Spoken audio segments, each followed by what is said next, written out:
हम सब ने बचपन में न जाने कितनी कहानियां सुनी हैं, पढ़ी हैं, लेकिन कभी सोचा है कि उन सीधी सादी सी लगने वाली कहानियों के पीछे कितने गहरे सबक छिपे हो सकते हैं।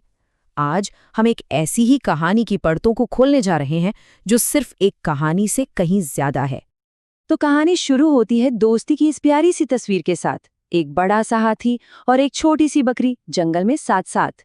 इनकी दोस्ती ही आप कह सकते हैं इस पूरी कहानी का दिल है। पर जैसा कि कहानियों में होता है, ये शांति ज्यादा देर टिकती नहीं। अचानक से कहानी में एक ऐसा मोड़ आता है जो सब कुछ बदल देता है। हमारे ये दोस्त खुद को एक बड़े खतरे में पाते हैं। और यहीं इसी मोड़ पर कहानी का असली मकसद सामने आने लगता है। ये सिर्फ मनोरंजन के लिए नहीं है, बल्कि इसमें एक बहुत ही पावरफुल लेसन छिपा है, खासकर उन बच्चों के लिए जो इसे अपनी किताब में पढ़ रहे हैं।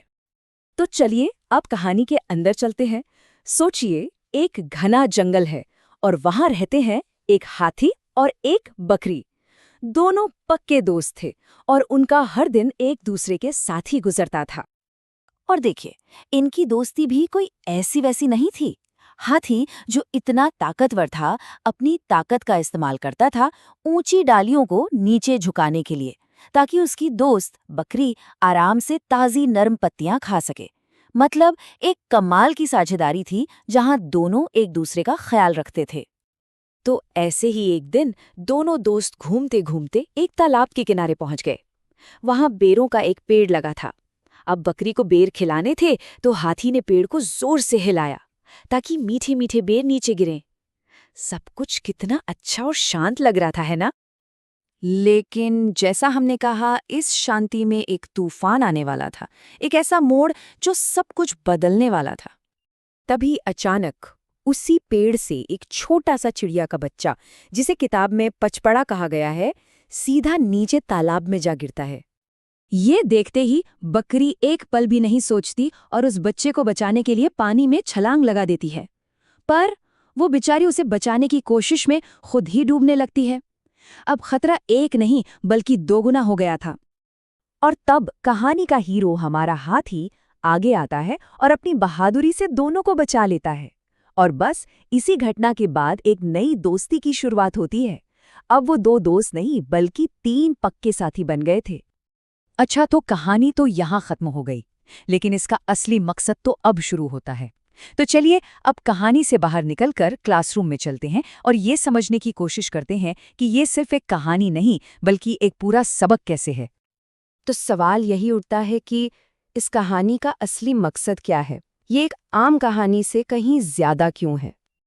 देखिए, इसका जवाब हमें मिलता है किताब में कहानी के ठीक बाद दिए गए अभ्यास में। एक तरफ कहानी का वो हिस्सा है जहां हाथी पेड़ हिला रहा है और दूसरी तरफ बच्चों से एक सवाल पूछा गया है, हाथी ने बेर का पेड़ क्यों हिलाया? देखा कैसे एक सीधी सी कहानी को फौरन एक कॉम्प्रिहेंशन टेस्ट में बदल दिया गया। ये पूरा जो लेसन है ना, इसे कई परतों में बनाया गया है। पहली परत है कॉम्प्रिहेंशन, यानी समझ की जांच, कहानी में हुआ क्या।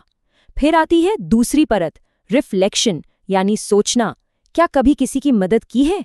और फिर तीसरी सबसे गहरी परत, क्रिटिकल थिंकिंग, जरा सोचो, अगर हाथी वहां नहीं होता तो क्या होता।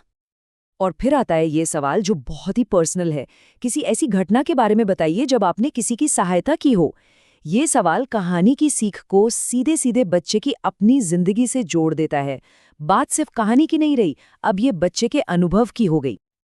चलिए अब इस विश्लेषण को एक और लेवल आगे ले जाते हैं। अब देखते हैं कि कहानी में जो शब्द इस्तेमाल हुए हैं उनका इस्तेमाल भाषा सिखाने के लिए कैसे किया जा रहा है।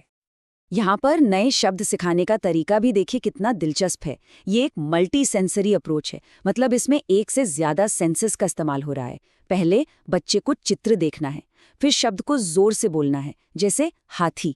उसके बाद शब्द में कौन कौन सी ध्वनियां हैं उन्हें पहचानना है, और आखिर में उसे लिखने की प्रैक्टिस करनी है।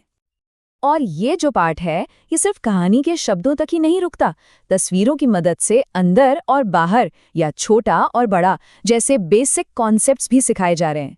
मतलब ऑपोजिट वर्ड्स के जरिए बच्चों की समझ को और मजबूत किया जा रहा है। और हाँ, सीखने सिखाने के इस काम को मजेदार बनाने के लिए एक चैलेंज भी है। ये एक टंग ट्विस्टर है जो फोनेटिक्स यानी ध्वनियों की प्रैक्टिस के लिए बहुत बढ़िया तरीका है। चलिए हम भी एक बार कोशिश करते हैं। कुछ ऊंट ऊंचा, कुछ पूंछ ऊंची, कुछ ऊंचे ऊंट की पीठ ऊंची। मजेदार है ना? तो कुल मिलाके जब हम इन सब चीज़ों को एक साथ देखते हैं तो ये साफ हो जाता है कि ये सिर्फ एक कहानी बिल्कुल नहीं है, ये तो एक बहुत ही पावरफुली डिज़ाइंड एजुकेशनल टूल है। इसी को कहते हैं पेडागोजी, यानी सिखाने का तरीका और उसकी प्रैक्टिस। यहाँ एक सीधी सादी सी दिखने वाली कहानी सीखने सिखाने का एक बहुत ही कॉम्प्लेक्स और एफिशिएंट इंजन बन जाती है।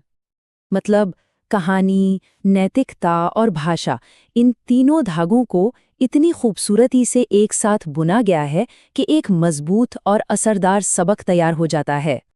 और ये सब देखकर एक सवाल मन में आता है, हम अपने बच्चों को जो कहानियां सुनाते हैं उन कहानियों में और न जाने ऐसे कितने ही गहरे यूनिवर्सल लेसन्स छिपे हुए हैं जिन पर शायद हमारा ध्यान भी नहीं जाता।